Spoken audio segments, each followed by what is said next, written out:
അസ്സലാമു അലൈക്കും. ഇസ്ലാമിക വൈജ്ഞാനിക വിപ്ലവത്തിൻ്റെയും ഇസ്ലാമിക് കടന്നുവരവിൻ്റെയും പ്രധാനപ്പെട്ട നഗരമാണ് കണ്ണൂർ ജില്ല എന്നുള്ളത്. ആ കണ്ണൂർ ജില്ലയിലെ വളരെ പ്രധാനപ്പെട്ട നഗരങ്ങളിലൊന്നാണ് ശ്രീകണ്ഠപുരം, വളപട്ടണം ഭാഗങ്ങൾ. അപ്പോൾ ഇന്ന് ബി ലൈറ്റിൻ്റെ ഈ ഒരു എപ്പിസോഡിൽ നമ്മൾ സംസാരിക്കുന്നത് പ്രശസ്ത ചരിത്രകാരനും ഗ്രന്ഥകാരനും കൂടിയായ അബ്ദുള്ള അഞ്ചലത്ത് സാറിനോടാണ്. അദ്ദേഹം ഇന്ന് ഈ എപ്പിസോഡിൽ നമ്മോടൊപ്പം ഉണ്ട്. അപ്പോൾ സാറിന്ന് നമ്മോട് അറക്കൽ രാജവംശത്തെക്കുറിച്ചും അതുപോലെ തന്നെ കണ്ണൂർ ജില്ലയിലേക്ക് പ്രത്യേകിച്ചും നമ്മുടെ ശ്രീകണ്ഠപുരം ഭാഗത്തേക്ക് ഇസ്ലാമിൻ്റെ കടന്നുവരവ് എങ്ങനെയായിരുന്നു എന്നതിനെക്കുറിച്ചൊക്കെ സംസാരിക്കും. അപ്പോൾ ആദ്യമായിട്ട് തന്നെ സാറിന് നമ്മുടെ എപ്പിസോഡിലേക്ക് സ്വാഗതം ചെയ്യുകയാണ്. അപ്പോൾ നമുക്ക് ആമുഖങ്ങളൊന്നുമില്ലാതെ ചോദ്യങ്ങളിലേക്ക് തന്നെ കടക്കാം. പ്രത്യേകിച്ച് നമ്മൾ പറയുകയാണെങ്കിൽ കണ്ണൂർ ജില്ലയിലേക്ക് എങ്ങനെയാണ് ഇസ്ലാം കടന്നു വന്നിരുന്നത്? പ്രത്യേകിച്ചും നമ്മളൊരു ചർച്ചാ ഭാഗമാണല്ലോ ശ്രീകണ്ഠപുരം എന്നുള്ളത്. അവിടേക്ക് എങ്ങനെയായിരുന്നു ഇസ്ലാമിൻ്റെ കടന്നുവരവുണ്ടായിരുന്നത്? അതായത് പൊതുവെ നമ്മുടെ ഇസ്ലാമിൻ്റെ മലബാറിലേക്കുള്ള വരവിനെ കുറിച്ചിട്ട് വ്യത്യസ്തമായ അഭിപ്രായങ്ങൾ നിലവിലുണ്ട്. ഒന്ന്, പ്രവാചകന്റെ കാലത്ത് തന്നെ മലബാറിലേക്ക് ഇസ്ലാം വന്നു എന്ന് പറയുന്ന ഒരു വാദം നിലനിൽക്കുന്നു. രണ്ടാമത്തെ വാദം, ആ വാദത്തിന് തന്നെ ജനുദ്ദീൻ മക്തൂം അദ്ദേഹത്തിൻ്റെ തൗഫത്തുൽ മുജാഹിദിൽ നിന്ന് വന്ന ഗ്രന്ഥത്തിൽ അതിനെ ഖണ്ഡിച്ചുകൊണ്ട് അത് 8-ാം നൂറ്റാണ്ടിന് ശേഷം മാത്രമാണ് ഇസ്ലാം വരാനുള്ള സാധ്യത കാണുന്നതെന്ന് പറയുന്നുണ്ട്. അതുകൂടാതെ പ്രശസ്ത കേരളത്തിലെ പെരുമാൾസ് ഓഫ് കേരള എന്ന പ്രധാന ഗ്രന്ഥം എം ടി എസ് നാരായണൻ പറയുന്നുണ്ട്. അതല്ല, 11-ാം നൂറ്റാണ്ടോട് കൂടിയാണ് ഈ മലബാറിലേക്കുള്ള ഇസ്ലാമിൻ്റെ വരവും പള്ളി നിർമ്മാണം ഉണ്ടായെന്ന് പറയുന്നത്. പക്ഷെ ഇത് മൂന്നും ചരിത്രപരമായിട്ട് പുനഃപരിശോധിക്കേണ്ട കാര്യങ്ങളാണ്. എന്നിട്ട് പാരമ്പര്യമായിട്ട് നമ്മൾ പറയുന്നത് ഈ പൊതുവെ നമ്മൾ ഓറൽ ട്രഡിഷൻ പറയുന്നത്, അല്ലെങ്കിൽ നമ്മളൊരു ടെക്സ്റ്റ് എന്ന രീതിയിൽ നമ്മൾ ഉപയോഗിച്ചിരിക്കുന്നത് താരിഖ് ദുഹർ ഫിൽ ഇസ്ലാം ഫി മലബാർ എന്ന് പറയുന്ന ഒരു കയ്യെഴുത്ത് മാനുസ്ക്രിപ്റ്റാണ്. ആ മാനുസ്ക്രിപ്റ്റിൻ്റെ ഒറിജിനൽ മാടായി പള്ളിയിലുണ്ട്. അതോടെ ചാലിയത്ത് നിന്ന് ഉണ്ട്. പിന്നെ ഹൈദരാബാദ് സെൻട്രൽ യൂണിവേഴ്സിറ്റി ലൈബ്രറിയിൽ ഒരു കോപ്പി ഉണ്ട്. പിന്നെ അതിൻ്റെ ഒരു കോപ്പി തന്നെ അബ്ദുറഹ്മാൻ മാങ്ങാടിൻ്റെ അടുത്ത് ഒരു കോപ്പി ഉണ്ടെന്ന് പറയുന്നുണ്ട്. ഈ ഒരു മാനുസ്ക്രിപ്റ്റിലാണ് പൊതുവെ പറഞ്ഞാൽ മലബാറിലേക്ക് 7-ാം നൂറ്റാണ്ടിൽ തന്നെ ഇസ്ലാം വന്നു എന്ന് പറയുന്ന ഒരു വാദമുള്ളത്.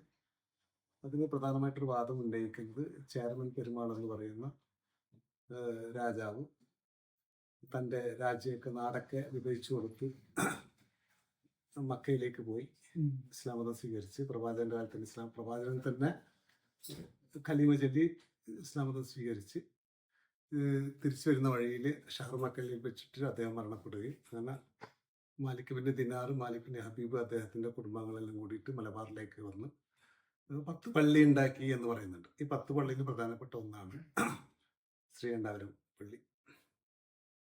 പക്ഷെ ഈ ഒരു ട്രഡീഷൻ വളരെ നമ്മൾ സത്യസന്ധമായിട്ട് ചരിത്രത്തിൽ പഠിക്കുന്ന രീതിയിൽ നമ്മുടെ ഓറൽ ട്രഡീഷനെ അവിടെ വെച്ചുകൊണ്ട് കൃത്യമായിട്ട് പരിശോധിച്ച് നോക്കിയാൽ പിന്നീട് നമുക്ക് ഇവിടെ ഒരുപാട് സഞ്ചാരികൾ മലബാറിലേക്ക് വരുന്നുണ്ട്. ഈ ഇദ്രീസ് മുതൽ ഇങ്ങോട്ട് ഏറ്റവും കൂടുതൽ മലബാറിനെ വളരെ കൃത്യമായിട്ട് രേഖപ്പെടുത്തിയ ഒരാളാണ് ഇബ്നു ബത്തൂത്ത. പക്ഷെ ഇവരാരും ഇങ്ങനത്തെ ഒരു ട്രഡീഷനെ കുറിച്ചിട്ട് പറയുന്നില്ല. ഇതാകെ ഈ ട്രഡീഷനെ കുറിച്ചിട്ട് പറയുന്നത് പോർച്ചുഗീസ് ടോം പൈറസ്, ഡറോട്ട് ബാർബോസുമാണ് ഈ ഒരു ഡോക്യുമെന്റേഷൻ ചെയ്യുന്നത് ആദ്യമായിട്ട്. ഇങ്ങനൊരു മിത്തിനെ പറയുന്നത്. പക്ഷെ നമ്മുടെ ഒരു ചരിത്രത്തെ വസ്തുനിഷ്ഠമായിട്ട് സമീപിക്കുന്ന ഒരു രീതിയാണ്. നമുക്ക് 2 തെളിവുകൾ, ഒന്നിക്കൊള്ളൊരു നമ്മൾ 2-3 തെളിവുകളാണ് എടുക്കുക. ഒന്ന് ആർക്കിയോളജിക്കൽ ഇവൻറ്റ്സ്, ആർക്കിയോളജിക്കലായിട്ടുള്ള വസ്തുതകൾ. 2 നമുക്ക് അതിലും വളരെ ഇമ്പോർട്ടൻ്റ് ആണ് എപ്പിഗ്രാഫി, ഇൻസ്ക്രിപ്ഷൻ്റെ 3 ടെക്സ്റ്റുകൾ ആ കാലത്ത്. പക്ഷേ ഈ നമുക്കൊരു എപ്പിഗ്രാഫിക്കൽ എവിഡൻസോ ഈ മാലിക് ബിൻ ദിനാറിൻ്റെ ലീനേജിനെ കുറിച്ചിട്ട്, പിന്നീടുള്ള ലീനേജിനെ കുറിച്ചുള്ള ഒരു എപ്പിഗ്രാഫിക്കൽ എവിഡൻസ് മലബാറിൽ ലഭിക്കുന്നില്ല. പിന്നെ കാര്യമായിട്ട് അതിനുശേഷമുള്ള ടെക്സ്റ്റുകളിലും എവിടെയും ഇത്തരത്തിലുള്ളൊരു ട്രഡീഷനെ കുറിച്ചിട്ട് പറയുന്നില്ല. പിന്നെ അതിനുശേഷം പറയുന്നത് ഒന്ന് സുഹർബത്തിൻ്റെ റഹലത്തുൽ മുലൂക്കിലാണ്. പക്ഷെ അതൊരു 14th സെഞ്ചുറിയിൽ എഴുതിയ ഒരു കൃതിയാണ്, ഒരു ഗ്രന്ഥമാണ്. 14th സെഞ്ചുറി 7th സെഞ്ചുറിയിൽ നടന്നു നിൽക്കുന്ന ഒരു ചരിത്ര വസ്തുതയെ 14-ാം നൂറ്റാണ്ടിൽ എഴുതുമ്പോൾ അതിനൊരു കാലഘട്ടവുമായിട്ട് ചേർന്ന് പോകാത്ത ഒന്നാണ്. അപ്പോൾ ആധുനിക കാലത്ത് അതിനെ നമുക്കൊരു സെക്കൻഡറി സോഴ്സ് ആയിട്ട് മാത്രം എടുക്കാൻ പറ്റും, പ്രൈമറി ആയിട്ട് എടുക്കാൻ പറ്റും. ഇങ്ങനൊരു പ്രശ്നമായിട്ട് അതിനകത്തുണ്ട്. പക്ഷേ നമ്മൾ ആദ്യം മനസ്സിലാക്കേണ്ടത് മലബാറും ഈ റെഡ് സീയുമായിട്ട് ബന്ധപ്പെട്ടുള്ള ട്രേഡിൻ്റെ അത് വളരെ ഇമ്പോർട്ടൻ്റ് ആണ്. അത് നമുക്ക് ഇവിടുന്ന് മാടായി അടക്കം മാടായി പട്ടണം ഈയുടെ എക്സ്കവേഷൻ പട്ടണത്തെ എക്സ്കവേഷൻ കഴിഞ്ഞു. അത് മാടായിൽ ഇപ്പോൾ പ്രൈമറി ആയിട്ടുള്ള ചില എക്സ്കവേഷൻ ഈ പ്രൈമറി സോഴ്സിൽ നിന്ന് തന്നെ നമുക്ക് സസേനിയൻ കാലത്തുള്ള, അതായത് ഈ റോമൻ ട്രെയിനിൻ്റെ ഡീക്ലൈനിന് ശേഷം മലബാറിൽ ഉണ്ടാക്കി വരുന്ന ഈ സസേനിയൻ കച്ചവടക്കാരുടെ വരവിനെ കുറിച്ച് കാണിക്കുന്ന ടറാക്കിഡ് ഗ്ലൈസ്ഡ് പോട്ടിൽ എന്ന് പറഞ്ഞിട്ടൊരു പാത്ര കഷ്ണങ്ങൾ വ്യാപകമായിട്ട് മാടായിൽ നിന്ന് കിട്ടുന്നുണ്ട്. ഇത് കാണിക്കുന്നത് മാടായിൽ നിന്ന് കിട്ടുന്നുണ്ട്, അതുപോലെ തന്നെ പട്ടണത്ത് കിട്ടുന്നുണ്ട്, അതുപോലെ ഇപ്പോൾ വിഴിഞ്ഞത്ത് കിട്ടിയിട്ടുണ്ട് ഈ അടുത്ത്, അതുപോലെ ശ്രീകണ്ഠാപുരത്ത് അനുരാധപുരം പോർട്ടിൽ നിന്ന് കിട്ടിയിട്ടുണ്ട്. അത് അങ്ങ് ജപ്പാൻ വരെ എത്ര ആ പോർട്ടർ കിട്ടുന്നുണ്ട്. അത് ഈ ട്രേഡ് എങ്ങോട്ടേക്കൊക്കെ യാത്ര ചെയ്യുന്നത്, അതുവരെ ഈ ട്രേഡിങ് കമ്മ്യൂണിറ്റി എങ്ങോട്ടേക്കൊക്കെ മൂവ് ചെയ്യുന്നുണ്ട്, അവിടെയൊക്കെ ഈ സാധനങ്ങൾ അവൈലബിൾ ആണ്. അപ്പോൾ ഇത് കാണിക്കുന്നത് സസേനിയൻ ട്രേഡ് എൻഡാകുന്ന സമയത്ത് രണ്ട് കാര്യങ്ങൾ അവിടെ നടക്കുന്നുണ്ട്. ഒന്ന്, ഈ സസേനിയൻ ട്രേഡിൻ്റെ വളരെ ഇമ്പോർട്ടൻ്റ് ആയ പോർട്ട് ഉണ്ടായിരുന്നത് ഈ ഇറാൻ്റെ പെനിൻസുലയായിട്ട് ബന്ധപ്പെട്ടുകൊണ്ടാണ്. അപ്പോൾ അവിടെ നടക്കുന്ന വെച്ചാൽ ഒന്ന്, അവിടുത്തെ ഈ ലോക്കൽ ചീഫ്റ്റൻസ് ചുങ്കം അധികാക്കുന്നുണ്ട്. രണ്ട്, അതൊരു മിലിറ്ററി ഔട്ട് പോസ്റ്റ് ആയതുകൊണ്ട് തന്നെ അൺസേഫ് ആകുന്നുണ്ട് കച്ചവടക്കാർക്ക്. മൂന്ന്, അവിടെ നിന്ന് ഈ കച്ചവടക്കാർ അതുകൊണ്ട് തന്നെ അൺസേഫ് ആകുന്ന സ്ഥലത്ത് കാർവിൻ റൂട്ട്സ് ആണ് പൊതുവെ പറയുന്നത്. ഇപ്പം നമ്മളിപ്പോൾ ഈ നമ്മുടെ ഇപ്പോൾ ഇറാൻ്റെ കോസ്റ്റലിൽ അതായത് പോർട്ടിൽ സാധനം അൺലോഡ് ആയി കഴിഞ്ഞാൽ അവിടെ നിന്ന് കാർവിൻ റൂട്ട്സിലൂടെയാണ് പോകേണ്ടത് സാധനങ്ങൾ. ഖുറാനിൽ തന്നെ 2 റൂട്ടുകളെ കുറിച്ച് പറയുന്നുണ്ട്, പ്രധാനപ്പെട്ട 2 കച്ചവട റൂട്ടുകൾ. ഒന്ന് യമനിലേക്ക് പോകുന്നതും ഒന്ന് സിറിയയിലേക്ക് പോകുന്ന 2 റൂട്ടുകൾ പറയുന്നുണ്ട്. അപ്പോൾ ആ സമയത്തോട് കൂടിയിട്ട് ട്രേഡ് ഒരു ടെൻഷൻ പീരീഡ് ആയിരുന്നു ഈ ട്രേഡിങ് കമ്മ്യൂണിറ്റിക്ക്. അപ്പോൾ അവർ സേഫ് ആയിട്ടുള്ള പോർട്ട് എന്ന് പറയുന്നത് റെഡ് സീയിലേക്ക് വരുന്നു, റെഡ് സീ കോസ്റ്റിലേക്ക് വരുന്നു. റെഡ് സീ കോസ്റ്റിൽ വരുന്ന സമയത്ത് ഈ നേരത്തെ മലബാറിലേക്ക് കച്ചവടം ചെയ്തിരുന്ന ഈ ജൂയിഷ് മർച്ചൻസും അതുപോലെ നെസ്ട്രോറിയൻ ക്രിസ്ത്യൻ കമ്മ്യൂണിറ്റിയും ഈ മക്കയുടെ സേഫ് പാസേജിലേക്ക് ടെൻഡ് ചെയ്യാണ്, അവിടെ സെറ്റിൽ ചെയ്യാണ്. അതൊരു സേഫ് റൂട്ടാണ്. അതോട് കൂടിയിട്ടെന്ന് വെച്ചാൽ ഈ ആ സമയത്ത് റെഡ് സീ ക്രോസ് ചെയ്തിട്ട് പിന്നെ മക്ക വഴിയാണ് ട്രേഡിംഗ് കമ്മ്യൂണിറ്റി പാസേജ് ചെയ്യുന്നത്. ആ 2 റൂട്ട് നേരത്തെ ഖുറാനിൽ ഞാൻ പറഞ്ഞ 2 റൂട്ടുണ്ട്. ഒന്ന് സിറിയയിലേക്ക് പോകുന്ന റൂട്ടും ഒന്ന് യമനിലേക്ക് ഇങ്ങോട്ടേക്ക് വരുന്നത്. ആ റൂട്ട് തന്നെ അങ്ങനെ നേരെ ബസറയിലൂടെ സെൻട്രൽ ഏഷ്യ വഴി നമ്മുടെ ഈ സിൽക്ക് റൂട്ട് എന്ന് പറയും, സിൽക്ക് റൂട്ടിലേക്ക് പോകാൻ പറ്റും. രണ്ടാമത് നമുക്ക് ഈ പാലസ്തീൻ വഴി മറ്റേ ഈജിപ്തിലേക്ക് വന്നിട്ട് മെഡിറ്ററേനിയൻ റൂട്ടിലേക്ക് പോകാൻ പറ്റും. അപ്പോൾ ഈ Indian ocean trade complete Hijaz controlled ആയിട്ട് ഇങ്ങനെ പോവാണ്, ഹിജാസ് പാസേജ് ആയിട്ട് വരുന്നത്. ആ സമയത്ത് തന്നെയാണ് പ്രധാനപ്പെട്ട ഒന്നാണ് ഈ കച്ചവടക്കാരുടെ ഈ വരവോട് കൂടിയിട്ട് തന്നെ ചന്തകൾ വ്യാപകമായിട്ട് നടക്കുന്നുണ്ട്. ഒരു സീസണിൽ ഇപ്പം ഈ നമ്മുടെ ഈ സഫർ പോർട്ട് മുതൽ ഇങ്ങനെ ഈ ചന്തകൾ ഇങ്ങനെ മക്ക വഴി ഇങ്ങനെ പാസേജ് ആയിട്ട് ഇങ്ങനെ തായിഫ് അത് കഴിഞ്ഞ് ഇങ്ങനെ അങ്ങോട്ടേക്ക് പോകുന്നതാണ്. അപ്പോൾ ഈ സമയത്താണ് ഇന്റലക്ച്വൽ ഇന്ററാക്ഷൻ നടക്കുന്നുണ്ട്. ആ സമയത്ത് പൊതുവെ കച്ചവടം കഴിഞ്ഞു കഴിഞ്ഞാൽ ഈ പ്രീ ഇസ്ലാമിക് പീരീഡിലെ ഏറ്റവും വലിയ ഇമ്പോർട്ടൻസ് ആണ് ഇന്റലക്ച്വൽ ഇന്ററാക്ഷൻ നടക്കുന്നത്. അതിപ്പോൾ പ്രവാചകൻ വൈകി വന്ന സമയത്ത് തന്നെ ആ സമയത്ത് തന്നെ അവിടെ ക്രിസ്ത്യാനിറ്റി ഡോമിനൻ്റ് ആയിട്ട് നിൽക്കുന്നുണ്ട് മക്കയിൽ. അതായത് പ്രവാചകന് ആദ്യത്തെ വൈകി വന്ന സമയത്ത് തന്നെ ഖദീജാവിൻ്റെ അടുത്ത് പോയ സമയത്ത് ബർക്കത്തുൻ നൗഫലിൻ്റെ അടുത്തേക്ക് അടുത്തപ്പെട്ടു. ബർക്കത്തുൻ നൗഫലീസ് എന്താണ് ക്രിസ്ത്യാനിയാണെന്ന് പറയാൻ പറ്റില്ല. ആ സമയത്ത് നമ്മുടെ ഹനഫിയ എന്ന് പറഞ്ഞൊരു ഗ്രൂപ്പ് സജീവമാണ്. നിങ്ങൾക്ക് അറിയുമെന്നറിയില്ല, അത് ഹനഫിയ എന്നാണ് അവരെ പറയല്. ഒരു ഗ്രൂപ്പ്, അതായത് അവര് ഈ പാഗിയൻ അറബിയൻസിന്റെ ഈ ബിലീഫിന് എതിരായിക്കൊണ്ട് ഏകദൈവ വിശ്വാസത്തിൽ വിശ്വസിക്കുന്ന ഒരു ഗ്രൂപ്പാണത്. ഹനഫിയ എന്നാണ് അവർ അറിയപ്പെടുന്നത്. ആ ഒരു ട്രഡിഷനാണ്, ആ ട്രഡിഷനിൽ വരുന്ന ഒരു ട്രഡിഷൻ. അത് ക്രിസ്ത്യാനിറ്റിയും അല്ല, ജൂയിഷും അല്ല, ഈ നമ്മുടെ ഈ പ്രീ ഇസ്ലാമിക് പീരീഡ് ഉണ്ടായിരുന്ന അറബ്സിന്റെ ഭൗതിക വിശ്വാസത്തിലും അതുമല്ല. ആ ഒരു ഗ്രൂപ്പ് സജീവമാണ്. അവർ പലപ്പോഴും പ്രവാചകന് പ്രൊട്ടക്ഷൻ കൊടുക്കുന്ന വലിയൊരു ഗ്രൂപ്പ് അവരായിരുന്നു. അപ്പോൾ ഈ ട്രേഡിംഗ് കമ്മ്യൂണിറ്റി അവിടെ ഈ മക്ക വഴി ക്രോസ് ചെയ്യുന്ന സമയത്ത് റിലീജിയസ് ഇന്ററാക്ഷൻ നടക്കുന്നുണ്ട്. പ്രവാചകൻ തന്നെ ഒരു സ്ഥലത്ത് പ്രബോധനം നടത്തുന്ന സമയത്ത് ഈ വൈകുന്നേര ചന്തകളിലാണ്. അതോട് കൂടിയിട്ട് ഇസ്ലാമിനെ കുറിച്ചിട്ട് കച്ചവടക്കാർക്ക് അറിവ് കിട്ടുന്നുണ്ട്. ഈ കച്ചവട സമൂഹമാണ് ഈ മലബാറിലേക്ക് ട്രേഡുമായിട്ട് വരുന്നത്. ഈ ട്രേഡുമായിട്ട് വരുമ്പോൾ ഇവർക്ക് ഈ ഇസ്ലാമിനെ കുറിച്ചിട്ടുള്ള അറിവുകൾ ലഭ്യമാണ്. അപ്പോൾ അത് പ്രവാചകനിലൂടെ അവർ ഈ അറിവുകൾ അവരുടെ മനസ്സിനെ സ്വാധീനിക്കുകയും ഇസ്ലാമിൻ്റെ ചെറിയ രീതിയിൽ ഇസ്ലാമിൻ്റെ ഒരു ആശയത്തിലേക്ക് വരുന്നുണ്ട് പ്രവാചകാലത്ത് തന്നെ. അത്തരം വന്ന ആൾക്കാരിലൂടെയാണ് മലബാറിലേക്ക് ഇസ്ലാമിന്റെ ആദ്യത്തെ വരവുണ്ടാകുന്നത്. ആ കാലത്ത് വരുന്നുണ്ട്. അത് വലിയ ചെറിയ ഗ്രൂപ്പായിരിക്കും. അവർ ചിലപ്പോൾ നമ്മൾ ഇന്ന് പറയുന്നത് പോലെ വലിയ പള്ളികളൊന്നും ഉണ്ടാക്കിയിട്ടുണ്ടാവില്ല. ചെറിയ ചെറിയ ആരാധനാലയങ്ങൾ, ചെറിയ ചെറിയ നമസ്കാരിക്കാനുള്ള ഇടങ്ങൾ, കച്ചവട കേന്ദ്രങ്ങൾ ഉണ്ടാക്കിയിട്ടുണ്ട്. അതായത് നമ്മൾ നേരത്തെ പറയുന്ന 10 പള്ളികൾ, അതായത് കൊടുങ്ങല്ലൂർ, കൊല്ലം, മാടായി, മംഗലാപുരം, അപ്പുറം ഫാക്കനൂർ, ജർഫത്താൻ, ശ്രീകണ്ഠാപുരം, ധർമ്മപട്ടണം, ചാലിയം, ഈ 10 പള്ളികൾ. ഈ 10 പള്ളിയും നേരത്തെ തന്നെ ട്രേഡ് സെന്ററാണ്. അതായത് ഇസ്ലാമിന്റെ ഫൗണ്ടേഷൻ നടക്കുന്നത് ഈ ട്രേഡ് സെന്ററിലാണ്.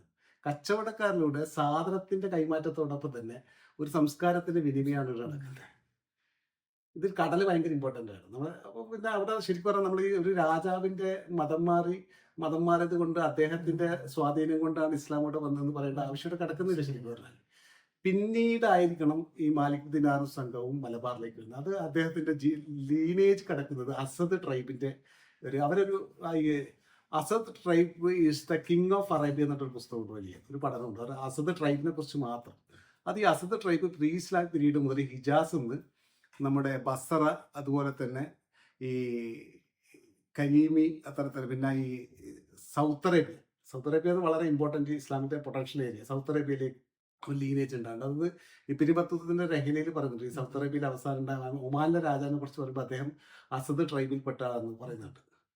അപ്പോൾ പിന്നെ നിങ്ങൾ ചോദിക്കും, ഇപ്പം നിങ്ങൾക്ക് സംശയമാകും, ഇപ്പോൾ ഈ പള്ളി ഈ 12ാം നൂറ്റാണ്ടിൽ ഇവിടെ പള്ളി ഉണ്ടായിട്ടുണ്ട്, പള്ളി നിലനിൽക്കുന്നുണ്ട്. അത് പ്രധാന ഇമ്പോർട്ടൻസ് എന്ന് വെച്ചാൽ യമനിലെ റുഷീദിലെ സുൽത്താൻമാർ ഈ നമ്മുടെ ഇന്ത്യൻ ഓഷൻ തീരത്തുള്ള, അതായത് എനിക്കെന്ന് വെച്ചാൽ ഗുജറാത്തിൽ കച്ച് മുതൽ നമ്മുടെ മൈലാപ്പൂർ വരെയുള്ള, തമിഴ്നാട്ടിലെ മൈലാപ്പൂർ വരെയുള്ള ഈ സുന്നി ഓറിയന്റഡ് ആയിട്ടുള്ള പള്ളിയിലെ കാദിമാർക്കും കത്തീബുമാർക്കും സ്റ്റേറ്റ്മെന്റ് കൊടുക്കുന്നുണ്ട്. സ്റ്റേറ്റ്മെന്റ് അത് 13, 10, 20 ഈജിപ്ഷ്യൻ മുത്തക്കൾ സ്വർണ്ണ നാണയാണ് കൊടുക്കുന്നത്. അപ്പോൾ ഇത് കാണിക്കുന്നത് 11th സെഞ്ചുറി 12th സെഞ്ചുറി തന്നെ എസ്റ്റാബ്ലിഷ് ആയിട്ട് കമ്മ്യൂണിറ്റി ആയിട്ട് അർബൻ സെൻട്രലുകളിലും വളർന്നു വരുന്നു ഇസ്ലാം. ആ ഒരു ഡോക്യുമെന്റ് വളരെ ഇമ്പോർട്ടൻസ് ഉണ്ട്. ആ ഡോക്യുമെന്റിൽ എവിടെയും മറ്റേ ഇവിടത്തെ കുറിച്ച് പറയുന്നില്ല, ഇവിടെ കോഴിക്കോടിനെ കുറിച്ച് പറയുന്നില്ല. കോഴിക്കോട് ആ സമയത്ത് ഒരു ട്രേഡ് സെന്റർ ആയിട്ട് വളർന്നു വരുന്നില്ല. 11th to 12th സെഞ്ചുറിയിലൊന്നും കോഴിക്കോട് ഒരു പൊട്ടൻഷ്യൽ ട്രേഡ് സെന്റർ ആയിട്ട് വരുന്നില്ല. അപ്പോൾ ഇത് കാണിക്കുന്നത് രണ്ട് രീതിയിലാണ് കാണിക്കേണ്ടത്. ഒന്ന്, പിന്നെ അത് കാണുന്നത്, പിന്നെ നമ്മൾ പറയും ഈ ഞാൻ നേരത്തെ പറയും ട്രഡീഷനെ നമുക്ക് പിന്നീട് കാണുന്നില്ല. മാലിക് ബിൻ ദിനാറിന്റെ ജീനിയോളജിക്കൽ ലീനേജിനെ കുറിച്ച് നമുക്ക് ഒന്നും കിട്ടുന്നില്ല, ടെക്സ്റ്റും കിട്ടുന്നില്ല, എപ്പിഗ്രാഫിക്കൽ എവിഡൻസും ഒന്നും ലഭ്യമല്ലാത്തത് കൊണ്ട് അത് ഏത് കാലത്താണ് അവർ വന്നതെന്ന് പറയാൻ കഴിയില്ല. അത് നമ്മളൊരു ചരിത്രത്തെ വസ്തുനിഷ്ഠമായിട്ട് സമീപിക്കുന്നു. പിന്നെ നമ്മുടെ സ്ട്രോങ് ഓറൽ ട്രഡീഷൻ ഇവിടെ കിടക്കുന്നുണ്ട്. ഈ ചെയർമാൻ പെരുമാള് മതം മാറി പോയിട്ടാണ് ഇസ്ലാം വന്നതെന്നുള്ളത്. പക്ഷെ അങ്ങനെയാണ് തന്നെ ഈ ചെയർമാൻ പെരുമാള് പോയി എന്ന് പറയുന്നതിനെ നമ്മൾ സാധൂകരിക്കുമ്പോൾ തന്നെ അദ്ദേഹത്തിന്റെ ഇപ്പം മറ്റേ സലാലയിലാണ് അദ്ദേഹത്തിന്റെ ഖബർ എന്ന് പറയുന്നുണ്ട്. പക്ഷെ അവിടെ ഒന്നും ഇൻസ്ക്രിപ്ഷൻ ഇല്ല. നമുക്കൊരു ഓറൽ ട്രഡീഷൻ പറയാം. പിന്നെ അദ്ദേഹം പിന്നെ പറയുന്നുണ്ട് റെഡ് സീ കോസ്റ്റിലാണെന്ന് പറയും, സഫറിലാണെന്ന് പറഞ്ഞിട്ട്. സഫറിൽ ഖബറുണ്ടാവും, പക്ഷെ അതിന് ഇൻസ്ക്രിപ്ഷൻ ഇല്ല. ഒരു സംസ്കാരത്തിന് ഇസ്ലാമിൽ വലിയ സാംസ്കാരിക പൈതൃകമുള്ള ഒരു ഇതാണ്. നമ്മൾ പൊതുവെ നമ്മൾ റിച്വലിന്റെ മുകളിലേക്കാൾ കൂടുതൽ ഇസ്ലാമിന്റെ സാംസ്കാരിക ചലനങ്ങൾ ഉണ്ടായിട്ടുണ്ട്. ആ ചലനങ്ങൾ വളരെ ഇമ്പോർട്ടൻ്റ് ആണ്. അപ്പോൾ ഈ രണ്ട് കാര്യങ്ങൾ നമുക്കൊരു ക്വസ്റ്റ്യനബിൾ ആണ്. അപ്പോൾ ശ്രീകണ്ഠാപുരത്തെ സംബന്ധിച്ചിടത്തോളം അവിടെ ഒരു ഇൻസ്ക്രിപ്ഷൻ അവൈലബിൾ ആണ്. ആ ഇൻസ്ക്രിപ്ഷൻ പറയുന്നത് അലി ബിൻ ഹനീം എന്ന് പറഞ്ഞ ഒരാളുടെ ഖബർ അവിടെ ഉണ്ട്, അതിലൊരു ഇൻസ്ക്രിപ്ഷൻ ഉണ്ട്. പക്ഷെ അത് ചിലപ്പോൾ നമ്മൾ പറയുന്നത് മിഷണറി ആയിരിക്കണമെന്നില്ല, ചിലപ്പം കച്ചവടക്കാരിൽപ്പെട്ട ആൾക്കാരിൽ പെട്ടതാണ്. പിന്നെ നമ്മൾ പൊതുവെ പറയുന്നത് ശ്രീകണ്ഠാപുരത്തിന് കുറച്ച് അപ്പുറത്തുള്ള ഇരിക്കൂറിൽ ഇൻസ്ക്രിപ്ഷനെ കുറിച്ചാണ്. ഇരിക്കൂറിൽ ഇൻസ്ക്രിപ്ഷൻ ഞാൻ കൃത്യമായിട്ട് പരിശോധിച്ച് നോക്കിയാണ്. ഇരിക്കൂറിൽ ഇൻസ്ക്രിപ്ഷനിൽ പറയുന്നത് വെച്ചാൽ പറയുന്നത്, നിങ്ങൾ അവിടെ സഞ്ചരിച്ചിട്ടുണ്ടോ, പോയിട്ടുണ്ടോ? ഇരിക്കൂർ പോയിട്ടുണ്ടോ? നിലാമുറ്റം പോയിട്ട് നിലാമുറ്റത്തെ ഒരു 63-ലധികം ഖബറുകളിൽ ഒരു 13-14 ഇൻസ്ക്രിപ്ഷൻ ഉണ്ട്.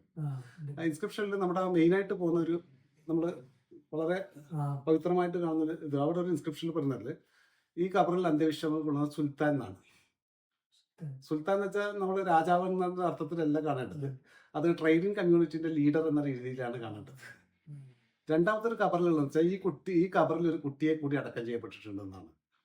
പിന്നെ ഒരു ഖബറിലുള്ളത് ശത്രുക്കളാൽ വധിക്കപ്പെട്ടവരാണെന്നും അള്ളാഹുവിന്റെ കാരുണ്യം ഇവരിൽ വർഷിക്കട്ടെ എന്നും. അതൊരു ശരിക്കും പറഞ്ഞാൽ ഒരു ഖബറിൽ ഒന്നിലേറെ പേര് അടക്കം ചെയ്ത് ഒന്ന് വാറായി യുദ്ധത്തിൽ വധിക്കപ്പെട്ട് കഴിഞ്ഞാൽ ഒന്നിലേറെ ഖബറിൽ അടക്കം ചെയ്യും. 2 പാൻഡമിക്സ് വന്നു കഴിഞ്ഞാലാണ്. പക്ഷെ ആ ഇൻസ്ക്രിപ്ഷൻ കാണിക്കുന്ന പാൻഡമിക്സിനെ കുറിച്ചിട്ടല്ല, ഒരു വാറിനെ കുറിച്ചിട്ടാണ്. അതായത് 1521 ഈ നമ്മുടെ ഈ ഇരിക്കൂറിലൊരു പോർച്ചുഗീസുകാർ അവിടെ നേരത്തെ സെറ്റിൽ ചെയ്തിരുന്ന അറബി കച്ചവടക്കാരെ ആക്രമിക്കുന്നതിനെ കുറിച്ചിട്ടുള്ളൊരു ഡോക്യുമെന്റ് അവൈലബിൾ ആണ്. അതുകൊണ്ട് അതിന് അങ്ങനെ കാണാൻ പറ്റും. അങ്ങനെ അതിന് അത്ര പഴക്കം നമ്മൾ പൊതുവെ പറയുന്ന ഹിജ്റ 5-ലെയാണെന്നൊക്കെ പറയുന്നതിനോടൊന്നും തോന്നുന്നില്ല അങ്ങനെ. അതൊരു മിഷൻ. പിന്നെ ഇവർ പറയുന്നത് പോലെ ഈ നമ്മുടെ ഈ മതപ്രബോധന സംഘം വന്നിട്ട് താമസിച്ച സ്ഥലമാണെങ്കിൽ അതിന്റെ എല്ലാ ഒരു കാലത്ത് ഇത്ര ആൾക്കാർ വധിക്കപ്പെടില്ല. പിന്നെ അവിടെ നിന്ന് ചില പാത്രകഷ്ണങ്ങൾ കിട്ടുന്നുണ്ട് നമുക്ക്. അതൊരു റെഡ് സീ പോർട്ടറിയാണ് കിട്ടുന്നത്. അത് ചെങ്കടലിന്റെ തീരത്ത് ഉണ്ടാക്കുന്ന വളരെ ഒരു 15 to 16 സെന്റിമീറ്റർ ഇടയിലുള്ള 2-3 പാത്രകഷ്ണങ്ങൾക്ക് അവിടെ നിന്ന് കിട്ടിയിട്ടുണ്ട്. പക്ഷെ അത് 2 ആർക്കിയോളജിക്കൽ എവിഡൻസും എപ്പിഗ്രാഫിക്കൽ എവിഡൻസും കാണിക്കുന്നത് അതൊരു 16th to സെഞ്ചുറിയുടെ ഇടയിലുണ്ടായിരുന്ന ഈ പോർച്ചുഗീസുകാർ ഇന്ത്യൻ ട്രേഡിന്റെ മുകളിൽ, അത് മലബാറിലെ പെപ്പർ ട്രേഡിന്റെ മുകളിൽ കൺട്രോൾ ഉണ്ടാക്കാൻ വേണ്ടിയിട്ട്, മുഴുവൻ കൺട്രോൾ ഉണ്ടാക്കിയെടുക്കാൻ വേണ്ടിയിട്ട് അവർക്ക് ഏറ്റവും കൂടുതൽ വെല്ലുവിളി ഉണ്ടാക്കിയിരിക്കുന്ന ഒരു കമ്മ്യൂണിറ്റീനെ അവിടെ നിന്ന് ഇല്ലാണ്ടാക്കിയതാണ്. ട്രേഡിന്റെ മുകളിൽ കൺട്രോൾ ഉണ്ടാക്കിയെടുക്കുക എന്നുള്ളതാണ്, കച്ചവടത്തിന്റെ മുകളിൽ കൺട്രോൾ ഉണ്ടാക്കിയെടുക്കുന്നത്. അപ്പോൾ ഈ മാലിക് ബിൻ ദിനാറും സംഘവും പള്ളി ഉണ്ടാക്കി എന്ന് പറയുന്നത് യാഥാർത്ഥ്യമായിരിക്കാം. അത് ഏത് കാലത്താണെന്ന് നമുക്ക് കൃത്യമായിട്ട് പറയാൻ പറ്റില്ല. പക്ഷെ ഇസ്ലാം നേരത്തെ വന്നത് കച്ചവടക്കാരിലൂടെയാണ്. കച്ചവടക്കാരിൽ ഉണ്ടായിരിക്കുന്ന ആൾക്കാർ പിന്നെ കാണുന്നത് നമുക്ക് മലബാറിൽ കാര്യമായിട്ട് കാണാൻ പറ്റുക വെച്ചാൽ ഈ ട്രേഡേഴ്സിനോടൊപ്പം തന്നെ സ്കോളേഴ്സ് വരുന്നുണ്ട്. അതോടൊപ്പം തന്നെ നമുക്ക് ഈ ടെക്സ്റ്റുകൾ വരുന്നുണ്ട്. അതോടൊപ്പം തന്നെ ടെക്നോളജി വരുന്നുണ്ട്. അത് ഏറ്റവും നിങ്ങൾ മാടായിപ്പള്ളിയിൽ പോയി കഴിഞ്ഞാൽ മാടായിപ്പള്ളിയിലെ ഒരു 3 കബറുകൾ കാണാൻ പറ്റും. ആ കബറിൽ ഒരു കബറിൽ വലിയൊരു ഇൻസ്ക്രിപ്ഷൻ കാണാൻ പറ്റും. വലിയൊരു മാർബിൾ ഫലകത്തിൽ ഇൻസ്ക്രിപ്ഷൻ ചെയ്ത്. അത്തരത്തിലുള്ള ഇൻസ്ക്രിപ്ഷൻ എലിസബത്ത് ലാംബോണിന്റെ ഒരു ആർട്ടിക്കിളിൽ പറയുന്നത് അത് നമ്മുടെ ഈ സ്വാലിഹി കോസ്റ്റ് മുതൽ ഇങ്ങനെ നമ്മുടെ ഈ ശ്രീലങ്കയിലുണ്ട്, പിന്നെ അത് കഴിഞ്ഞ് ക്യാമ്പയിലുണ്ട്, അതുപോലെ മാടായിലുണ്ട്, പിന്നെ നമ്മുടെ പന്തലായനി കൊല്ലത്തുണ്ട്, പിന്നെ നമ്മുടെ ഈ എന്താണ് ഈ ബാലി ആ റീജിയനിലുണ്ട്. അപ്പോൾ ഇത് ഈ ടെക്സ്റ്റ് അതുപോലെ തന്നെ ഈ സ്കോളറും അതുപോലെ മൂവ് ചെയ്ത് വരുന്നുണ്ട്. അതുപോലെ ടെക്സ്റ്റും വരുന്നുണ്ട്. ഇത് 3 വളരെ ഇസ്ലാമിന്റെ ഇന്റലക്ച്വൽ ട്രഡിഷന്റെ ഏറ്റവും ഇമ്പോർട്ടൻസ് ആയ ഒരു ഫാക്റ്റ് ആണിത്. അപ്പോൾ ശ്രീകണ്ഠപുരത്ത് നേരത്തെ തന്നെ ഇസ്ലാം എത്തിയിട്ടുണ്ട്. പക്ഷെ നമുക്കത് ഈ പ്രവാചകന്റെ കാലത്ത് അവിടെ വന്നെന്നുള്ള ഒരു ഇൻസ്ക്രിപ്ഷൻ കാണുന്നത് എനിക്ക് വെച്ചാൽ 7th century ഇസ്ലാമോട് എത്തിയിട്ടുണ്ട് കൃത്യമായിട്ട്.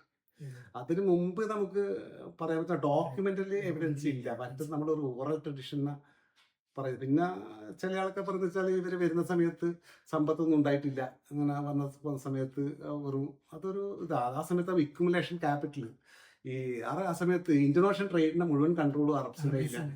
ഏറ്റവും ഇൻകം ഉള്ള ഒരാളാണ് വെച്ചാൽ ഇക്യുമുലേഷൻ ക്യാപിറ്റലാണ്. പിന്നെ ഇസ്ലാമിന്റെ ഏറ്റവും നല്ല പാർട്ട്ണർഷിപ്പ് ബിസിനസ്. അത് ഏറ്റവും പ്രധാനപ്പെട്ട 12th century ഈ ഗനീസ ഡോക്യുമെന്റ്സ് എന്ന് പറഞ്ഞിട്ട് ഡോക്യുമെന്റ്സ് ഉണ്ട്. ഈ ജൂതന്മാരുടെ മലബാറിലെ കച്ചവടത്തിൽ പറഞ്ഞ ആ കച്ചവടത്തിൽ പറയുന്നതിൻ്റെ ഡോക്യുമെന്റ്സിൽ റംഷീദ് എന്ന് പറയുന്ന ഒരു പേർഷ്യ കച്ചവടക്കാരനെ കുറിച്ചാണ്. അദ്ദേഹത്തിന് ഷിപ്പ് മാത്രമല്ല, അദ്ദേഹമാണ് മക്കയിൽ നമ്മുടെ വർഷത്തിൽ മറ്റേ കായപ്പാൻ്റെ ഇത് മാറ്റുമല്ലോ, അതിനുള്ള മുഴുവൻ എക്സ്പെൻസ് എത്ര ലക്ഷക്കണക്കിന് റുപ്യ ഡൊണേറ്റ് ചെയ്യുന്നുണ്ട്. അപ്പം പോർച്ചുഗീസുകാരുടെ വരവിന് മുൻപ് ഈ ഇന്തോനേഷ്യൻ റിമ്മിന്റെ മുഴുവൻ ട്രേഡിന്റെ കൺട്രോൾ മുഴുവനും അറബ് കച്ചവടക്കാരുടെ കയ്യിലാണുണ്ടായിരുന്നത്. അത് ഏറ്റവും സമ്പന്നമായതും പിന്നെ അവർ പൊളിറ്റിക്കലി ആയിരുന്നില്ല. ട്രേഡിന്റെ മുകളിൽ മാത്രം അവർക്ക് ആഗ്രഹം ഉണ്ടല്ലോ. പൊളിറ്റിക്കൽ അതോറിറ്റി ഉണ്ടാക്കിയ ട്രേഡിന്റെ മുകളിൽ മാന്യമായ കച്ചവടം ചെയ്യുക, അല്ല അതിനപ്പുറത്ത് സ്റ്റേറ്റ് ഉണ്ടാക്കി എടുക്കുക എന്നുള്ള താല്പര്യം അവർക്ക് ഉണ്ടായിട്ടില്ല. മറ്റു ഈ കൊളോണിയൽ പീരീഡിന് ശേഷമാണ് ട്രേഡിന്റെ കച്ചവടത്തിന്റെ മുകളിൽ ആദ്യം കൺട്രോൾ ഉണ്ടാക്കി, പിന്നെ അതൊരു സ്റ്റേറ്റ് ഉണ്ടാക്കിയാണ് ശ്രമിക്കുകയാണ്. അറബികൾ അങ്ങനെ ഒരു സ്റ്റേറ്റ് ഉണ്ടാക്കാൻ ശ്രമിക്കുന്നില്ല. അവർ മാന്യമായി കച്ചവടം ചെയ്യുക, പിന്നെ പ്രബോധനം നടത്തുക, ഇസ്ലാം പ്രബോധനം നടത്തേണ്ട കാര്യമായിട്ട്. അതൊക്കെ ഇതിന്റെ ഹിന്ദർലാൻഡിലേക്ക് ഇസ്ലാം പിന്നീട് വരുന്നതാണ് കുറെ കഴിഞ്ഞാൽ. നമുക്കെല്ലാവർക്കും അറിയാം, ഇന്ന് കണ്ണൂർ ജില്ലയിലടക്കം കേരളത്തിന്റെ പല ഭാഗങ്ങളിലായിട്ട് മരുമക്കത്തായ സമ്പ്രദായം നിലനിൽക്കുന്നുണ്ട്. കണ്ണൂർ ജില്ലയിൽ ഇന്നും അത് വലിയൊരു വിഭാഗം തന്നെ തുടർന്നുകൊണ്ടിരിക്കുന്നു. കാരണവരുത്തി സമ്പ്രദായം അല്ലെങ്കിൽ മരുമക്കത്തായ സമ്പ്രദായം എന്നൊക്കെ നമ്മൾ പറയാറുണ്ട്. അപ്പോൾ അറക്കൽ രാജവംശത്തിന് ഇതിലെന്തെങ്കിലും സ്വാധീനമുണ്ടോ? അറക്കൽ രാജവംശമാണോ ആദ്യമായിട്ട് ഇങ്ങനെ ഒരു മരുമക്കത്തായ സമ്പ്രദായം അല്ലെങ്കിൽ ഒരു സ്ത്രീക്ക് കാരണവൃത്തി സ്ഥാനം കൊടുക്കുന്ന ഒരു സമ്പ്രദായം കൊണ്ടുവന്നത്? അറക്കൽ രാജവംശമാണ്. അവരുടെ എന്ത് സ്വാധീനമാണ് ഇതിലുണ്ടായിട്ടുള്ളത്? ഈ അറബി ട്രേഡിംഗ് കമ്മ്യൂണിറ്റി ഈ ട്രേഡ് സെന്ററിലേക്ക് വരുന്ന സമയത്ത് അവർ ഈ ഒരു സീസൺ മുഴുവൻ എടുക്കേണ്ടി വരും. അതായത് ഈ 6 മാസം വരെ ചില സമയത്ത് ഈ നമ്മുടെ ഈ പെപ്പർ കളക്ട് ചെയ്യും, ഈ സാധനങ്ങൾ കളക്ട് ചെയ്യാൻ ടൈം വേണ്ടി വരും. ആ സമയത്ത് ഇവിടുത്തെ പ്രാദേശികമായ സ്ത്രീകളെ വിവാഹം ചെയ്യുന്നുണ്ട്. ആ വിവാഹം ചെയ്ത് കഴിഞ്ഞിട്ട് അവര് പിന്നെ വിവാഹം ചെയ്ത കുട്ടികളൊക്കെ ആയി കഴിഞ്ഞാൽ അവർ തിരിച്ചു വരും. ഈ കുട്ടികളുടെ കൺട്രോൾ കംപ്ലീറ്റ് ആ ഉമ്മാന്റെ കയ്യിലേക്കാണ് വരുന്നത്. പക്ഷെ ഇത് നമ്മൾ പറഞ്ഞ പോലെ ഇത് മലബാറിന്റെ കോസ്റ്റിൽ മാത്രമൊന്നുമല്ല. ഇപ്പൊ മഹമ്മൂദ് കൂരിയുടെ ഇപ്പോഴത്തെ പഠനം തന്നെ ഇന്റർനാഷണൽ റിമിലുള്ള ഈ മരുമക്കത്തായ സിസ്റ്റത്തെ കുറിച്ചിട്ടാണ്. ഈ മരുമക്കത്തായ സിസ്റ്റം നമ്മുടെ കണ്ണൂർ മാത്രമൊന്നുമല്ല, ഈ സ്വാലിഹി കോസ്റ്റിലുണ്ട്, ഈ യമനിലുണ്ട് ഈ ട്രഡീഷൻ. അതോടൊപ്പം തന്നെ നമ്മുടെ ഈ മംഗലാപുരത്തിന് നവരത്തി എന്ന് പറഞ്ഞൊരു മുസ്ലിം കമ്മ്യൂണിറ്റി ഉണ്ട്, അവിടെ ഉണ്ട്. ലക്ഷദ്വീപിലുണ്ട്. അതുപോലെ തന്നെ ഇന്തോനേഷ്യയിലുണ്ട്. അപ്പൊ ഇത് ഇനി അറക്കൽ പൊതുവെ പറഞ്ഞാൽ നമ്മൾ നേരത്തെ പറയുന്ന ഇതുപോലെ തന്നെ ഒരു മിത്താണ്. ഈ ഈ ചെയർമാൻ പെരുമാള് മതം മാറി നിന്ന സമയത്ത് അദ്ദേഹത്തിന് ഒരു മരുമകൻ കോഹിന്നൂർ എന്ന് പറയുന്ന ആളെ കൂട്ടിയിട്ടുണ്ടായിരുന്നു. അദ്ദേഹമാണ് ഈ അറക്കൽ സ്വരൂപം ഉണ്ടാക്കിയെന്നുള്ളത്. അത് ഏറ്റവും കൂടുതലായിട്ട് ഇതാന്ന് വെച്ചാൽ ഈയിടെയായിട്ട് 1975 ജുനുവിയൻ പുഷൻ എന്ന് പറയുന്ന ഒരു ഫ്രഞ്ച് റിസർച്ചർ ഈ ഒരു പഠനം നടത്തിയിട്ടുണ്ടായിരുന്നു. റിജന്റ് ഓഫ് ദ കാനന്നൂർ എന്ന് പറഞ്ഞിട്ട് കണ്ണൂരിന്റെ അറക്കൽ രാജവംശത്തിന്റെ ഉത്ഭവത്തെ കുറിച്ചുള്ള ഒരു പഠനമാണ്. ആ പഠനത്തിൽ അവർ കൃത്യമായിട്ട് പറയുന്നുണ്ട് അറക്കൽ ഉണ്ടായി വരുന്നത് പ്രാദേശികമായിട്ട് കച്ചവടക്കാരായിരുന്ന മാമാലിമാര് എങ്ങനെയാണ് ഒരു സ്റ്റേറ്റ് ഉണ്ടാക്കിയെടുക്കുന്നതിനെ കുറിച്ചിട്ടാണ് അവർ പറയുന്നത്. അത് കൃത്യമായിട്ട് എനിക്ക് തോന്നുന്നത് അതായിരിക്കാം. അതായത് 16th സെഞ്ചുറിക്ക് മുമ്പുള്ള ഒരു ട്രാവലേഴ്സും ഇത്തരത്തിലുള്ള ഒരാളെ കുറിച്ച് ഇപ്പൊ ഇബിന് ബത്തൂത്ത മലബാറിൽ കണ്ണൂർ ഒരു മുസ്ലിം രാജവംശം ഉണ്ടെന്ന് പറയുന്നില്ല. സൈനുദ്ദീൻ മക്തൂമിന്റെ ആദ്യത്തെ ഭാഗത്ത് പറഞ്ഞത്, രണ്ടാമത്തെ ഭാഗത്ത് അദ്ദേഹം പറയുന്നുണ്ട് മാമാലിമാരെ കുറിച്ചിട്ട് പറയുന്നുണ്ട്. കണ്ണൂരിലെ മാമാലിമാരെ കുറിച്ചിട്ട് അവർ പൊളിറ്റിക്കലി ഒരു ഓതന്റിറ്റി ആണെന്നും ഇങ്ങനെ ഒരു രാജവംശം നിലനിൽക്കുന്നുള്ളത് പറയുന്നുണ്ട് കൃത്യമായിട്ട്. അത് കറക്റ്റായിട്ട് പറയുന്നുണ്ട്. അതിനു മുമ്പ് പറയുന്ന ഒരു അല്ലിദ്രീസ് മുതൽ ഇബിനി ബത്തൂത്ത് വരെയുള്ള അബ്ദുൾ റസാഖ് വരെയുള്ള ട്രാവലേഴ്സ് ആരും ഈ കണ്ണൂരിലെ അറക്കൽ രാജവംശത്തിനെ കുറിച്ചിട്ട് പറയുന്നില്ല. ഇത് കാണിക്കുന്നത് ഈ കണ്ണൂരിലുണ്ടായിരുന്ന ഈ കണ്ണൂർ പോർട്ട് തന്നെ വരുന്നതെന്ന് വെച്ചാൽ 15th സെഞ്ചുറിക്ക് ശേഷമാണ് കണ്ണൂർ പോർട്ട് വരും. കണ്ണൂർ എന്നുള്ള ഒരു വേർഡ്സിനെ ഉപയോഗിക്കുന്ന ഇബ്നു മാജിദിന്റെ ഈ ട്രാവൽ അക്കൗണ്ട്സിലാണ് ഈ കണ്ണൂർ എന്നുള്ള ഒരു വേർഡ്സിന് ആദ്യമായിട്ട് ഉപയോഗിക്കുന്നത്. അതിന് മുമ്പ് അങ്ങനെ ഒരു വേർഡ്സ് ആരും ഉപയോഗിച്ചിട്ട് കാണുന്നില്ല. അതൊരു 15th സെഞ്ചുറിക്ക് ശേഷം വന്ന ഒരു റോയൽ, അതായത് ട്രേഡിംഗ് കമ്മ്യൂണിറ്റി പിന്നീട് പൊളിറ്റിക്കൽ പവർഫുൾ പൊളിറ്റിക്കൽ അതോറിറ്റി ആയിട്ട് വളർന്നു വരുന്നതാണ്. പിന്നെ ഈ മരുമക്കത്തായം വരുന്നത് ഞാൻ നേരത്തെ പറഞ്ഞത് അങ്ങനെ ഈ ഒരു സർക്കംസ്റ്റാൻസസിലാണ് ഈ മാതാവിലൂടെ ലീനേജിനെ പ്രൊട്ടക്ട് ചെയ്ത് വരിക എന്നുള്ളത്. ഒരു കുടുംബത്തെ പ്രൊട്ടക്ട് ചെയ്തത് മാതാവിന്റെ കയ്യിലേക്ക് മൊത്തം ഉത്തരവാദിത്വം വരുന്നു. ഉമ്മ വഴി താവഴിയായിട്ട് നമ്മളിത് ആ താവഴി ആ ട്രഡീഷൻ പിന്നീട് നമ്മൾ ഫോളോ അപ്പ് ചെയ്ത് വരികയും കണ്ണൂര് അത് സജീവമായിരുന്നു. അത് ട്രേഡ് സെന്റർ ആണ് കണ്ണൂർ മലബാറിലെ ട്രേഡ് സെന്റർ ആയതുകൊണ്ട് കണ്ണൂർ മാടായി, അതുപോലെ കണ്ണൂർ ശ്രീകണ്ഠാപുരം, ധർമ്മവട്ടം പഴയ ട്രേഡ് സെന്റർ. ഈ അറക്കൽ സ്വരൂപം ആദ്യമായിട്ട് രൂപപ്പെട്ട് വരുന്നതന്നെ പൊളിറ്റിക്കൽ അതോറിറ്റി ആയി മാറുന്നത് ധർമ്മവട്ടണം കേന്ദ്രീകരിച്ചുകൊണ്ടാണ്. പിന്നീട് അവർ കണ്ണൂരിലേക്ക് വരുന്നത്. പിന്നെ നമ്മൾ പറയുന്നത് ചെറുക്കലുമായിട്ട് വൈവാഹിക ബന്ധത്തിലൂടെ ഉണ്ട്. പക്ഷെ ആ സമയത്ത് കല്യാണം കഴിക്കൽ ഈസ് നോട്ട് നമ്മൾ ഇന്നത്തെ പൊളിറ്റിക്കൽ കണ്ടീഷനിലൂടെ 15ാം നൂറ്റാണ്ടിലെ സമൂഹത്തെ നോക്കിക്കാണാൻ പാടില്ല. ആ സമയത്ത് ഒരു അതർ കമ്മ്യൂണിറ്റിനെ കല്യാണം കഴിക്കുക എന്ന് പറയുന്നത് വലിയൊരു കാര്യമായിട്ട് എനിക്ക് തോന്നുന്നില്ല. അങ്ങനെ ഒരു വലിയൊരു ഇന്നത്തെ പൊളിറ്റിക്കൽ കണ്ടീഷൻ ഇന്ന് നമ്മൾ കാണുന്ന 20 വർഷം മുമ്പുള്ള അന്തരീക്ഷമാണോ, സാമൂഹ്യ അന്തരീക്ഷമല്ല ഇന്ന് ഇന്ത്യയിലുള്ളത്. അപ്പോൾ ആ സമയത്ത് അതൊരു വലിയൊരു ഇതായിരിക്കും. ചിലപ്പോൾ അങ്ങനെ വൈവാഹിക ബന്ധം ഉണ്ടായിട്ടുണ്ടാവും, ചെറുക്കലുമായിട്ട് വൈവാഹിക ബന്ധം ഉണ്ടായിട്ടുണ്ട്. ചെറുക്കൽ എന്നുള്ള ലീനേജ് അങ്ങോട്ടേക്കും പോയിട്ടുണ്ടാവും. ശരിക്കും കണ്ണൂർ എന്നുള്ള പേര് കാനന്നൂർ എന്നാണ് നമ്മളിങ്ങനെ കേട്ടിട്ടുണ്ട്. കണ്ണൂർ എന്നില്ലെന്നാണ് അല്ല, അത് ഈ ഇബ്നു മാജിദിന്റെ ട്രാവൽ അക്കൗണ്ട്സിലാണ് പിന്നെ പറയുന്നത്. പിന്നെ ബാർബോസ് പറയുന്നുണ്ട് കന്നന്നൂർ തന്നെയാണ് അവരുടെ പോർച്ചുഗീസ് ഡോക്യുമെന്റ്സിൽ കന്നന്നൂർ എന്നാണ് രേഖപ്പെടുന്നത്. അങ്ങനെ ആ റീജിയൻ ഇപ്പോഴും അതായിരിക്കും ഒറിജിനൽ. അതിന്റെ മറ്റേ എന്താ പറയാ, നമ്മുടെ ലിംഗ്വിസ്റ്റിക് ആയിട്ട് ചിലപ്പോൾ അതായിരിക്കും ഉപയോഗിച്ചിട്ടുണ്ടായിരുന്നു. അതുകൊണ്ട് മരുമക്കത്തായം ആ രീതിയിലാണ് അങ്ങനെ വളർന്നു വന്നിട്ടുണ്ടായിരുന്നു കണ്ണൂർ. അതൊരു പൊളിറ്റിക്കൽ അതോറിറ്റി ആയിട്ട് പിന്നീട് മാറുന്നു. പിന്നീട് അവർ ഈ പോർച്ചുഗീസുകാരായിട്ട് നിരന്തര പോരാട്ടം നടന്നുകൊണ്ടിരിക്കുന്നുണ്ട്. ബ്രിട്ടീഷുകാർ ഇവിടെ വന്നു, അതുപോലെ തന്നെ ഒരുപാട് സ്ഥലങ്ങൾ കീഴടക്കുകയും ഒരുപാട് കാലം അവർ നമ്മുടെ നാടിനെ ഭരിക്കുകയും ചെയ്തിട്ടുണ്ട്. എന്നാൽ അതിനു മുമ്പേ വന്നവരാണ് പോർച്ചുഗീസുകാരെന്നുള്ളത്. എന്നാൽ പോർച്ചുഗീസുകാർ ഒരുപാട് യുദ്ധങ്ങൾ ഇവിടെ ചെയ്തിട്ടുണ്ടെങ്കിലും അവർക്ക് നേരത്തെ ബ്രിട്ടീഷുകാർ നടത്തിയൊരു സ്വാധീനം അല്ലെങ്കിൽ അവർ നടത്തിയ പോലുള്ള പിടിച്ചടക്കലുകൾ നടത്താൻ സാധിച്ചിരുന്നില്ല. അപ്പോൾ അതിൻ്റെ പ്രധാന കാരണമായി പറയുന്നത് തന്നെ ഒരുപാട് വായനകളിൽ നമുക്ക് കാണാൻ സാധിക്കും. ഇങ്ങനെ അറക്കൽ രാജവംശം അവരെതിർത്തത് കൊണ്ടാണ്, അല്ലെങ്കിൽ അറക്കൽ രാജവംശം അവർക്കെതിരെ നാവികസേനയെ വെച്ചുകൊണ്ടും അതുപോലെ തന്നെ മറ്റു സൈന്യങ്ങളൊക്കെ വെച്ചുകൊണ്ടും നല്ല രീതിയിലൊരു ചെറുത്തുനിൽപ്പ് നടത്തിയിരുന്നു എന്ന് വായനകളിലൂടെ എനിക്ക് മനസ്സിലാക്കാൻ സാധിച്ചിട്ടുണ്ട്. അപ്പോൾ യഥാർത്ഥത്തിൽ നമ്മൾ പറയുകയാണെങ്കിൽ അക്ഷരാർത്ഥത്തിൽ ഇത്രയേറെ ഒരു പോർച്ചുഗീസ് പടയെ പറങ്കിപ്പടയെ ഓടിക്കാൻ മാത്രം ശക്തരായിരുന്നു അറക്കൽ വംശം. എന്താണ് സാറിൻ്റെ ഇതിലുള്ളൊരു അഭിപ്രായം? ഇങ്ങനെ അതിന് 3 രീതിയിൽ നമ്മൾ കാണണം. 2, 3 കാര്യങ്ങളിൽ വളരെ ഇമ്പോർട്ടന്റ് ആണ്. ഈ പോർച്ചുഗീസുകാരുടെ ആദ്യകാലത്തുള്ള വരവ് ഭയങ്കര ഇമ്പോർട്ടന്റ്. ഒന്നാമത് നമുക്ക് മലബാറിലെ പൊതുവെ നമുക്ക് അറിയാത്ത ഈ വെപ്പൺസ്, അന്ന് ലോകത്തെ ഏറ്റവും പ്രഹാരശേഷിയുള്ള ആയുധം ഉപയോഗിക്കാൻ കൽപ്പുള്ള ഒരു പൊളിറ്റിക്കൽ കണ്ടീഷനിലുള്ള ഒരു ഇതാണ് പോർച്ചുഗൽ എന്ന്. പിന്നെ 2, അവര് നേരത്തെ തന്നെ അവിടെ അയ്യൂബത്ത് ഡൈനസ്റ്റി ആയിട്ട് നേരത്തെ ഉണ്ടാക്കുന്ന കുരിശുദ്ധത്തിന്റെ ഭാഗമായിട്ട് കൊണ്ട് ഒരു ഇസ്ലാം വിരുദ്ധത മനോഭാവം ഉള്ളൊരു വലിയ രീതിയിലുള്ള ആൾക്കാരാണ്. അപ്പൊ ആ കമ്മ്യൂണിറ്റി കൂടെ പിന്നെ 2, 3 അവർക്ക് ഈ മലബാറിലെ ട്രേഡിന്റെ മുകളിൽ മുഴുവൻ കൺട്രോൾ, കടലിന്റെ മുകളിൽ കൺട്രോൾ ഉണ്ടാക്കി എടുക്കുക എന്നുള്ളതാണ്. നമ്മൾ ഈ കടലിന്റെ മുകളിൽ കൺട്രോൾ ഉണ്ടായി കഴിഞ്ഞാൽ, പൊതുവെ പറഞ്ഞാൽ കടലിന്റെ മുകളിൽ പൊളിറ്റിക്കൽ കൺട്രോൾ ഉണ്ടായി കഴിഞ്ഞാൽ പിന്നെ നമുക്ക് സർവാധിപത്യമായി. ആ സമയത്ത് കടലാണ് ഏറ്റവും കൂടുതൽ ഓഷ്യൻ റൂട്ട്സ്, ട്രാൻസ്പോർട്ട് ഹൈവേ ആണ്, ഇന്റർനാഷണൽ ഹൈവേ ആണ് കടല്. അതായത് നമ്മുടെ ഈ അറബിക്കടലിലൂടെയാണ് പൊതുവെ റെഡ് സീയിലേക്കും അതുപോലെ തന്നെ പേർഷ്യൻ ഗൾഫിലേക്കും മെഡിറ്ററേനിയൻ റീജിയനിലേക്കൊക്കെ പെപ്പർ പോകുന്നത്.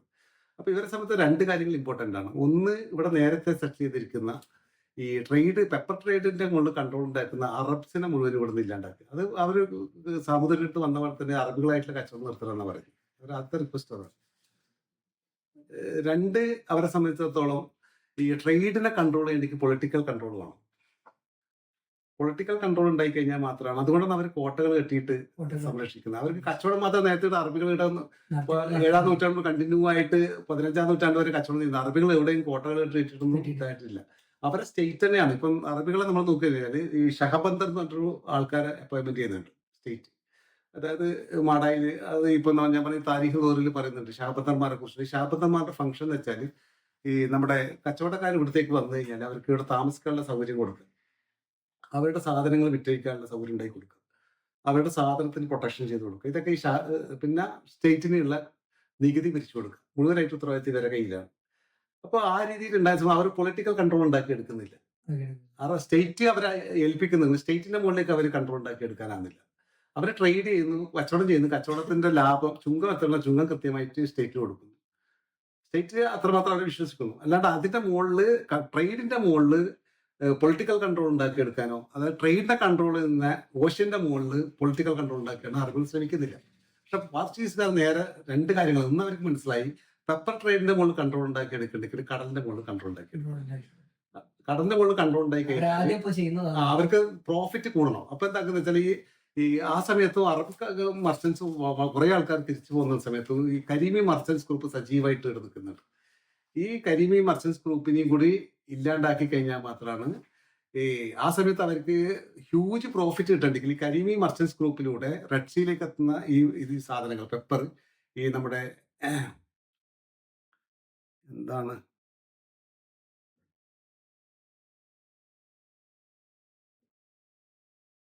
ആ സമയത്ത് ഡൈനസ്റ്റിയ, തുർക്കി കാലിഫേറ്റ്, തുർക്കി കാലിഫേറ്റ്സിന്റെ പ്രൊട്ടക്ഷന്റെ ഏരിയ ആണ് അത്. ഇജാസ് മുഴുവനും ബലത്ത് അവരുടെ കൺട്രോളാണ്, ടർക്കിഷിന്റെ കൺട്രോളാണ്. അപ്പൊ ഈ ടർക്കിഷിന്റെ കൺട്രോളിൽ നിന്ന് ഇല്ലാണ്ടാക്കി കഴിഞ്ഞാൽ മാത്രമാണ് ട്രേഡിന്റെ മുഴുവൻ കൺട്രോൾ ഇവർക്ക് കിട്ടും. അങ്ങനെയാണെങ്കിൽ ബ്ലാക്ക് പെപ്പർ നേരിട്ടിട്ട് ഇവർക്ക് പോർച്ചുഗീസുകാർക്ക് മാത്രം ലിസ്ബണിൽ എത്തിച്ചു കഴിഞ്ഞാൽ ഹ്യൂജ് പ്രോഫിറ്റ് കിട്ടും. അപ്പൊ ആ പ്രോഫിറ്റ് ഉണ്ടാക്കാൻ വേണ്ടിയിട്ടാണ് അവര് ഈ മക്കയിലേക്ക് അവർ അറ്റാക്ക് ചെയ്യാൻ ശ്രമിക്കുന്നത്. അൽബുക്കർക്ക് പറയുന്നുണ്ട് ഈ പ്രവാചകന്റെ മദീനയിലെ തിരിച്ചു കബർ മാന്തി എടുത്തിട്ട് നമുക്ക് നശിപ്പിക്കണം എന്നൊക്കെ പറയുന്നുണ്ട് അവർ. ചില ഡോക്യുമെന്റ്സിൽ പറയുന്നുണ്ട്. അപ്പോൾ ഈ പോർച്ചുഗീസുകാരുടെ ഈ വരവോട് കൂടിയിട്ടാണ് നേരത്തെ നമ്മുടെ മലബാറിൽ ഉണ്ടായിരിക്കുന്ന മുസ്ലിങ്ങൾക്ക് ഉണ്ടായിരുന്ന 2 രീതിയിൽ. ഒന്ന്, സ്റ്റേറ്റിന്റെ മുകളിൽ ഉണ്ടായിരുന്ന ചില കൺട്രോളുകൾ, സ്റ്റേറ്റിന്റെ മുകളിൽ ചില കൺട്രോൾ കച്ചവടത്തിന്റെ ഭാഗമായിട്ട് ഉണ്ടായിട്ടുണ്ടായിരുന്നു. 2, അതിസമ്പന്നരായിരുന്നു. ഇത് 2 ഇല്ലാണ്ടായി കളഞ്ഞു.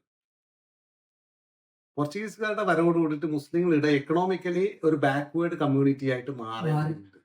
പിന്നെ തീരദേശങ്ങളിലുള്ള കുറച്ച് കച്ചവടങ്ങൾ മാത്രമേ ഉള്ളൂ. അതിൽ പ്രധാനപ്പെട്ട ഒന്ന് അറക്കൽ, ഈ നമ്മുടെ ഈ അറക്കൽ ലക്ഷദ്വീപ് അറക്കലിന്റെ കൺട്രോൾ ഉണ്ടായിരുന്നു. പിന്നീട് അവർക്ക് പോകുന്നുണ്ട്. അതുപോലെ മാലിദ്വീപ് ത്രൂ റെഡ് സീയിലേക്ക് സാധനം കയറ്റി പോകുന്ന ചെറിയ കച്ചവടങ്ങളിലേക്ക് മുസ്ലിങ്ങൾ ഒതുങ്ങി പോവാണ്.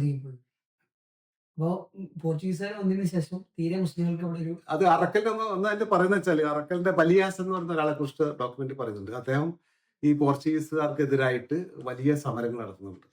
അദ്ദേഹം ഇവിടെ ഈ കണ്ണൂരിലെ പ്രാദേശിക ആൾക്കാരൊക്കെ യോജിപ്പിച്ചുകൊണ്ട് പോർച്ചുഗീസുകാർക്കെതിരായിട്ട് പോരാട്ടം നടക്കുന്നതിനെ കുറിച്ചുള്ള ഡോക്യുമെന്റ്സ് 1524 ഈ മലബാർ നമ്മളെ മാടായിന്റെ കോസ്റ്റൽ ബെൽറ്റ് മുതൽ നമ്മുടെ രാമന്തളി വരെയുള്ള കോസ്റ്റൽ ബെൽറ്റിൽ പോർച്ചുഗീസുകാർക്കെതിരായിട്ട് പ്രാദേശിക ആൾക്കാരെ യോജിപ്പിച്ച് നിർത്തിക്കൊണ്ടുള്ള ഒരു വലിയ സമരം നടത്തുന്നുണ്ട്. എന്ന് വെച്ചാൽ പക്ഷെ പോർച്ചുഗീസുകാരുടെ ആയുധ ബലത്തിന് മുന്നിൽ നമുക്ക് നോക്കിക്കാനേ പറ്റും. അതിൽ മരിക്കപ്പെട്ടവർ ആണ് ഈ രാമന്തളിലെ ശ്രോതാക്കന്മാർ.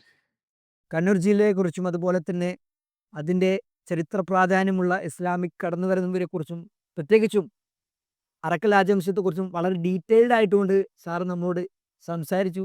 സാറിന് ഒരുപാട് ഞങ്ങളുടെ കോളേജിൻ്റെ ഭാഗത്തുനിന്നും ഞങ്ങളുടെ ബി ലൈറ്റ് ടീമിൻ്റെ ഭാഗത്തുനിന്നും ഒരുപാട് നന്ദി അറിയിക്കുകയാണ്. നമുക്ക് ഒരു അടുത്ത വീഡിയോയുമായി മറ്റൊരു എപ്പിസോഡിൽ കാണാം.